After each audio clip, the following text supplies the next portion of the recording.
Gəlin belə bir suala baxaq. Osmanlı dövləti ilə bağlıdır. Bizdən 18-ci əsrin 1-ci və 2-ci yarısına aid olanları seçməyimizi istəyir. Gəlin ilk əvvəl 1-ci yarısına baxaq.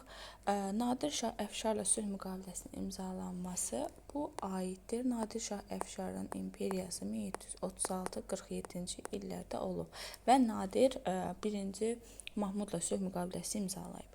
Yassı sülhü 1791-ci ilə aiddir və B olmaz. Viyana şəhərinin fəth edilməsi Viyana 16 və 17-ci əsrlərdə mühasirəsi olub və 1-ci yarısına aid deyil. Ümumiyyətlə 18-ci əsrə aid deyil.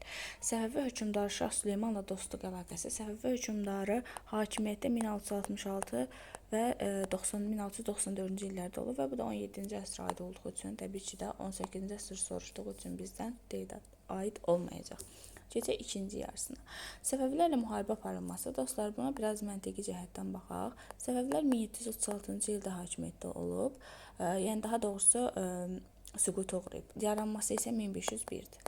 Və 1736-da dağılan bir dövlət ikinci yarısında 18-ci əsrin ikinci yarısında mövcud ola bilməz. Ona görə A düzgün deyil. 1-ci Mahmudun hakimiyyətə gəlməsi 1730-da gəlib 1-ci Mahmud və 54-də gedəcək 1754-də. Və 1730 olduğu üçün və 1-ci yarısına düşdüyü üçün B də olmaz.